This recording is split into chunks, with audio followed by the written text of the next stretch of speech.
The desert wind, a scalpel of sand and heat, sliced across my exposed skin.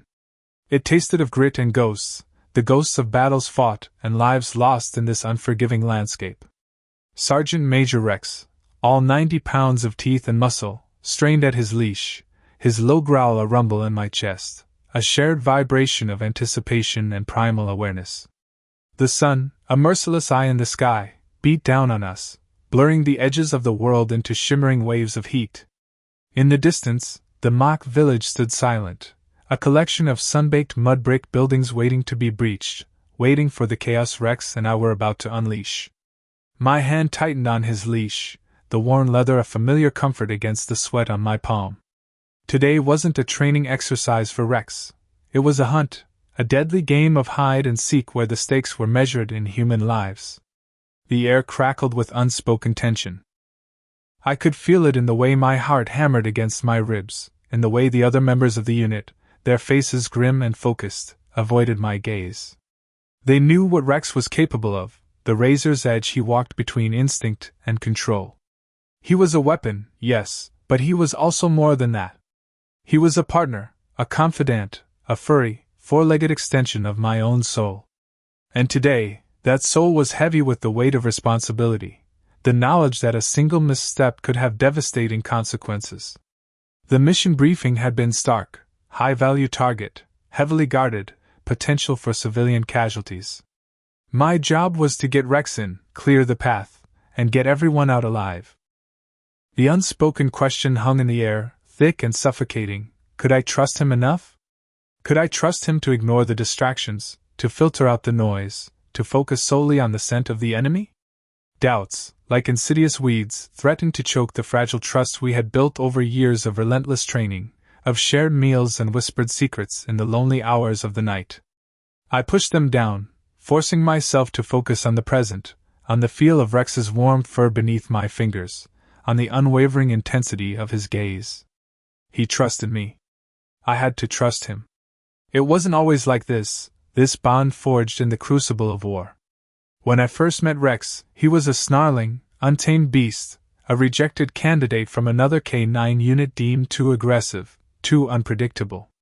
They called him a liability, a danger to himself and others.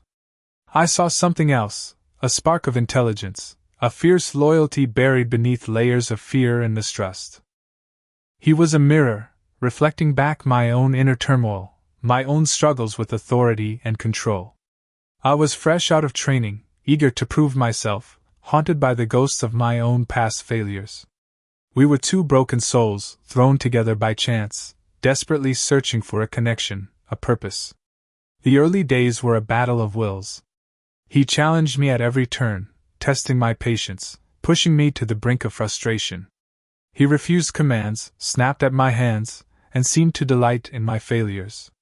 The other handlers shook their heads, whispering about my inevitable defeat. But I refused to give up. I spent hours with him, talking to him in a low, soothing voice, sharing my own fears and insecurities. I learned his quirks, his preferences, the subtle cues that betrayed his emotions.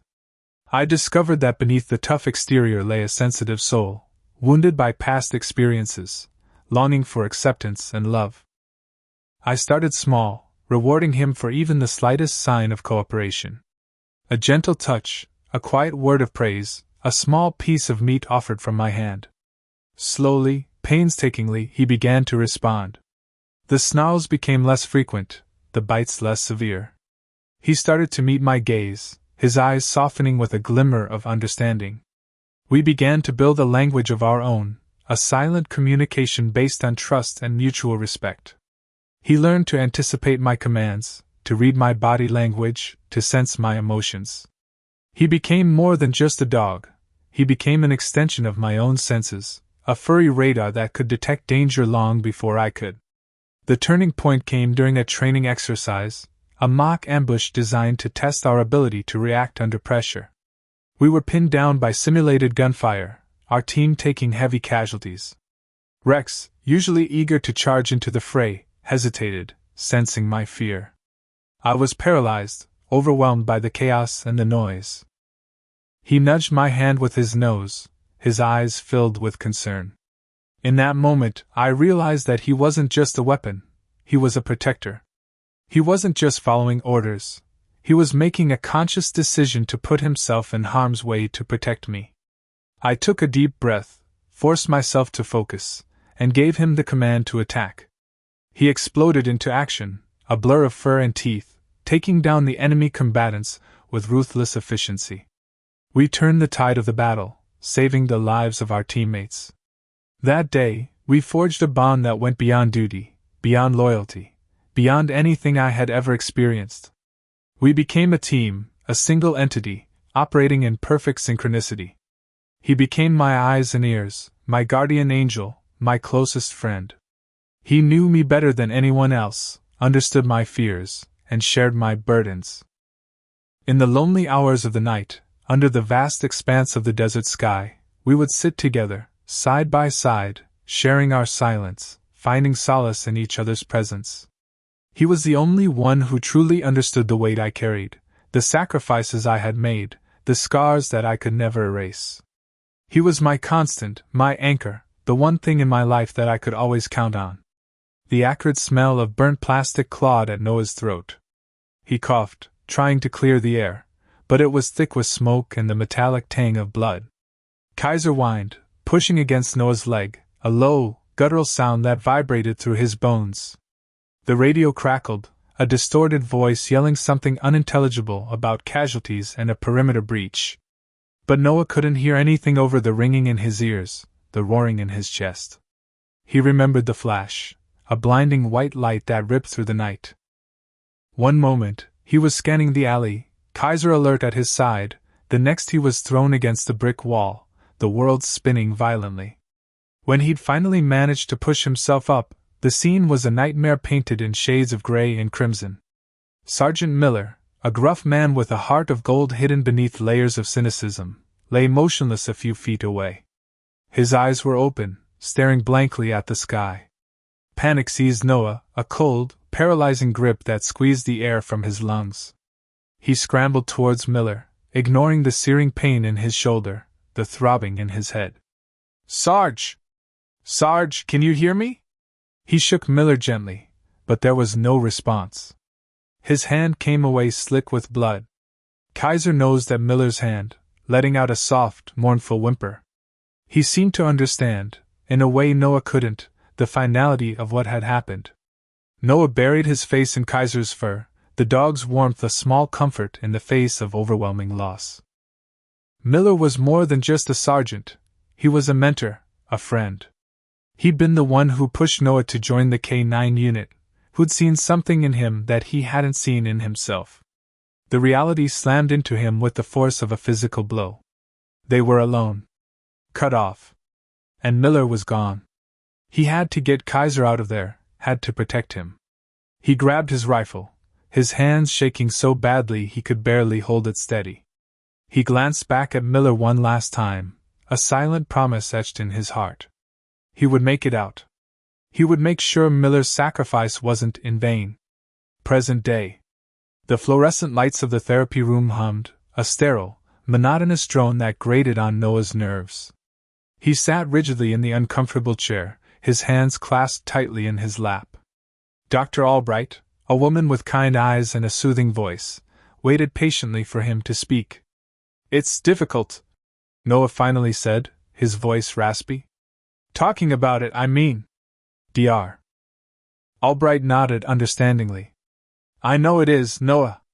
But it's important. You need to process what happened." He looked down at his hands, tracing the faint scars that crisscrossed his knuckles. Scars that were barely visible. Unlike the ones inside.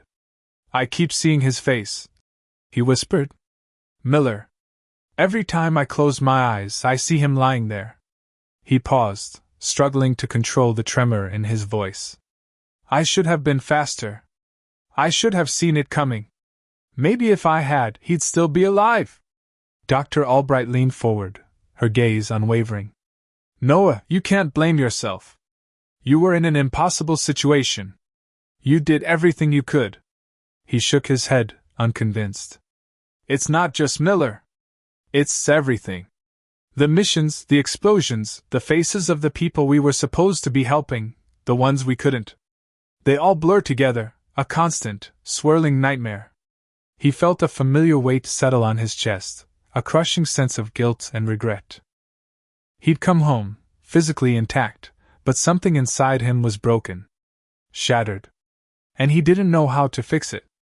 Kaiser, now retired and living with Noah, nudged his hand with his wet nose, sensing his distress.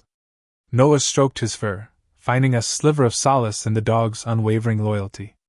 But even Kaiser couldn't completely fill the void. The war had taken something from him, something irreplaceable. And he wasn't sure he would ever get it back. The desert air hung thick and still, mirroring the suffocating dread that gripped Sergeant Miller.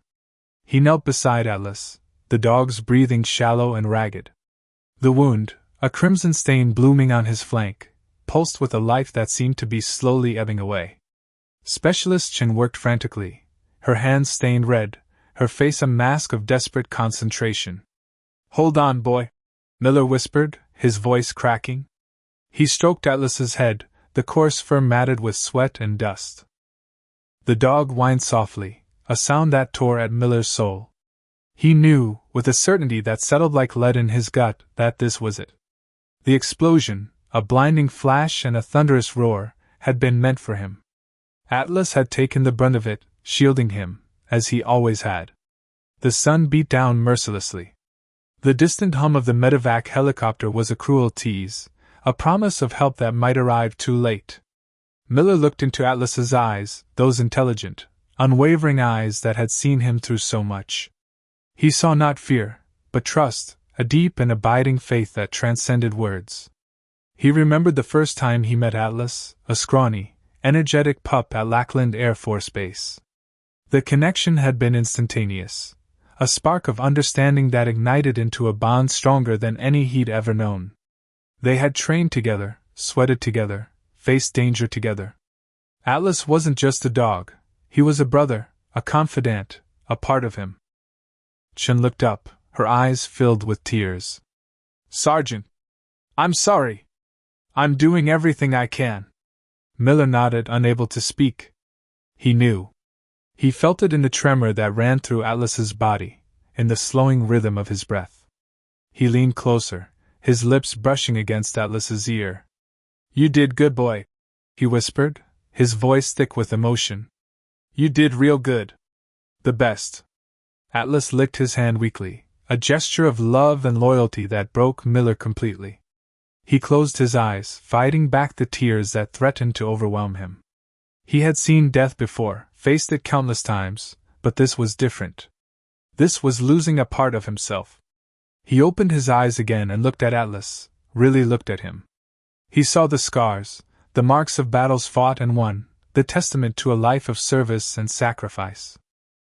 He saw the unwavering spirit, the unwavering loyalty, the unwavering love. "Remember that time in Kandahar?" Miller said, his voice trembling slightly. "That IED you found? You saved us all that day, Atlas. All of us." He continued, recounting their shared experiences, each memory a sharp stab of grief and a profound surge of gratitude. He spoke of their triumphs, their near misses, their quiet moments of companionship under the vast, starlit desert sky. The helicopter finally landed, a whirlwind of dust and noise. Medics rushed towards them, but Miller waved them away. He knew it was too late. He wanted these last moments to be just him and Atlas. He looked into Atlas's eyes one last time, and he saw a flicker of recognition, a spark of understanding. He felt a faint pressure on his hand, a final, silent farewell. Then, Atlas's breathing stopped.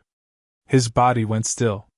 The light in his eyes faded, leaving behind only a dull, lifeless glaze. The silence that followed was deafening. Miller remained kneeling, his hands still resting on Atlas's head.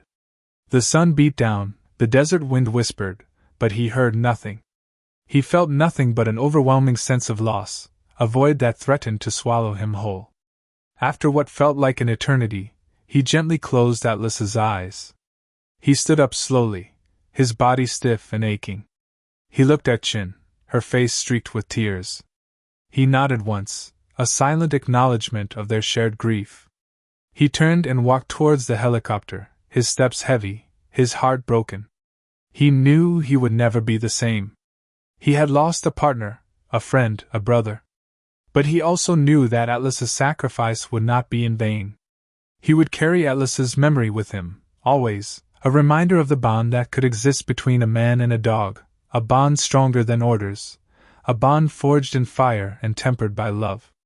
The desert wind carried the scent of sand and sorrow, a poignant elegy for a hero, a warrior, a friend. And in the quiet of his heart, Miller heard Atlas's bark, a sound that would echo forever in the chambers of his soul.